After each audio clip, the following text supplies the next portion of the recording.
The Terminator franchise is something I hold near and dear to my heart, especially those first three movies. But Judgment Day? Yeah, that's the one. And if you've seen those films, you already know. They always give us these small glimpses of that future war. The humans, Skynet, Terminators everywhere. And ever since I was a little kid, I always wondered, what would it feel like to actually live in that world? Well, enter Terminator Resistance. Now, I'm gonna be honest, I always wanted to try this game, but let's be real, Terminator games do not have the best reputation. So going into this, I was hesitant, like this might be one of those. But after finally playing it, I'm not gonna lie, I was pleasantly surprised. So in this video, I'm gonna break down what I liked, what I didn't, and whether this game is actually worth your time. Ah! No! No!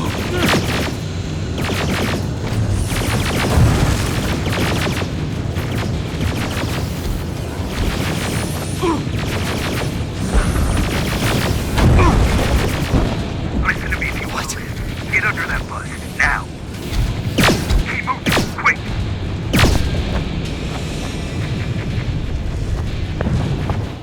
So, Terminator Resistance dropped back on November 14, 2019 for the PlayStation 4, Xbox One, and PC.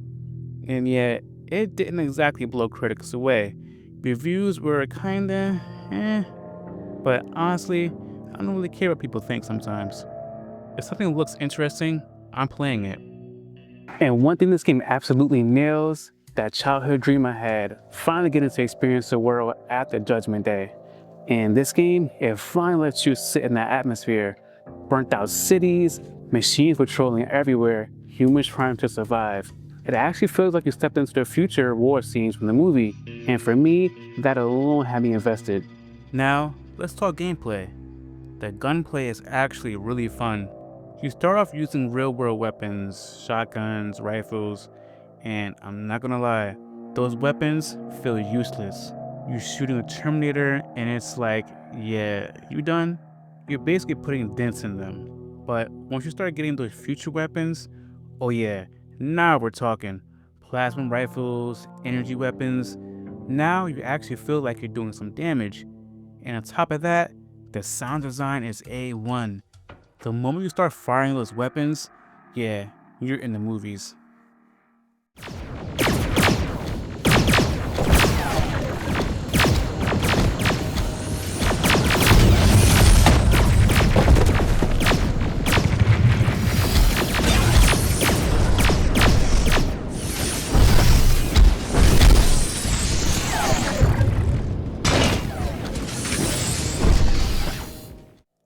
And speaking of Terminators, these things are no joke. They are really ruthless, especially those T-800s and T-850s. Listen, when one of them locks onto you, it's a problem. And the game does a really good job of making you feel outmatched, like you're not the hero yet, you're surviving. And I also love the variety. You got the classic hunter killers, the HKs from the movies, flying around, scanning everything. And then you got newer models that we haven't really seen before, so it keeps things fresh while still respecting the source material. Rivers, you want to explain to me what the hell happened? We lost downtown. I know that much. But how's that possible? What happened to our defense systems? Alvin says one of our soldiers came with an order directly from you to reset the target settings for non-lethals. He said what? Alright. This is what I want you to do. Now, let's talk about something that didn't hit the same, the voice acting. And look, all due respects to the voice actors, but yeah, it's rough. Especially Jacob Rivers. My man sounds like he just walked out of a low-budget Tubi movie. Like the line delivery sometimes, I'm sitting there like, do I even believe this? And I don't. It definitely takes you out of the moment sometimes. But even though the voice acting isn't great, I actually like learning about some of the characters through dialogue, through side quests, and especially through notes you find around the world. Those little details, they really help build the story, and it makes the world feel more alive. Another thing I really enjoyed, taking over Skynet outposts. There's something so satisfying about clearing those areas. It actually feels like you're pushing back. And don't even get me started on hacking turrets, because once you hack one, it's over. You just sit back and let it do your dirty work. Watching it absolutely destroy Terminators, yeah, that never gets old. We've got movement. Take position.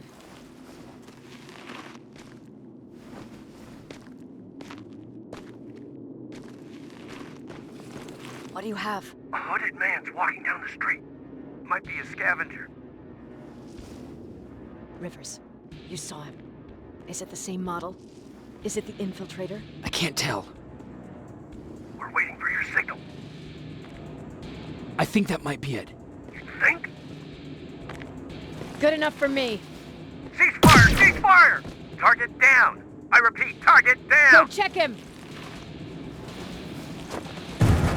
Eyes on the target. Proceed with caution. Is he dead? What the fuck? It's the target! And I gotta talk about this one moment, the infiltrator boss fight. That fight was actually dope. Watching his skin get torn apart during the fight and slowly revealing that metal endoskeleton underneath, that's peak Terminator. That's straight out of the movies. Also, do the side quests, seriously. Not only do you get XP, but you actually learn more about the characters.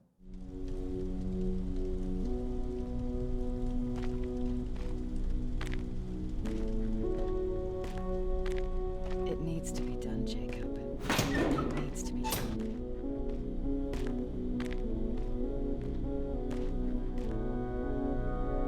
Commander, Shut up.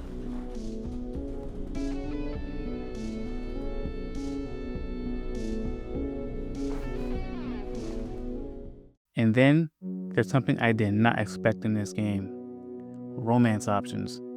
Yeah, you can romance Baron, Jennifer, or, if you're feeling bold, both.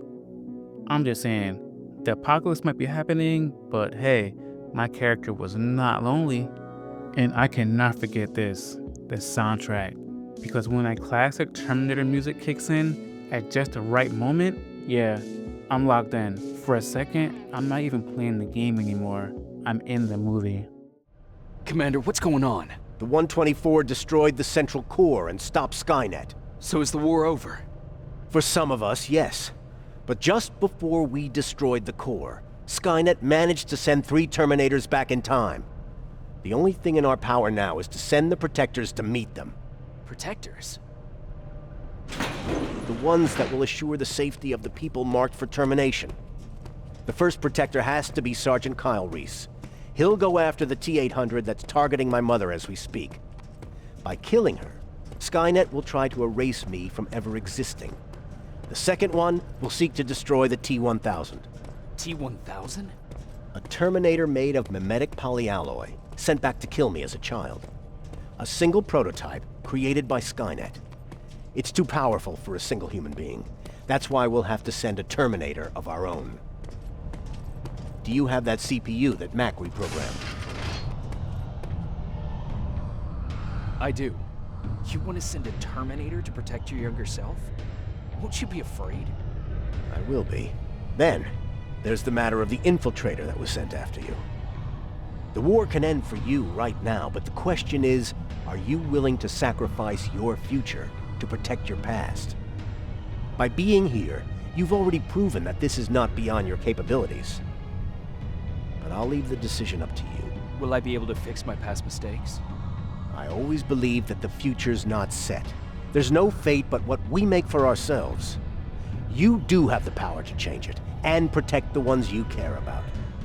And of course, what is Terminator without John Connor and time travel? The game ties into that mythology in a really cool way without feeling forced. And by the end of it, I walked away thinking this might not be a perfect game, but it's a game made by people who actually understand Terminator. So overall, Terminator Resistance surprised me. It's got flaws, no question, but the atmosphere, the gameplay, and the love for the franchise, it's all there. If you're a Terminator fan, I think you owe it to yourself to at least try it. But I gotta ask you, did you play this game when it first dropped? And if you did, was I tripping? Or is this gameplay actually better than people gave it credit for? Let me know in the comments, and I'll catch you in the next one.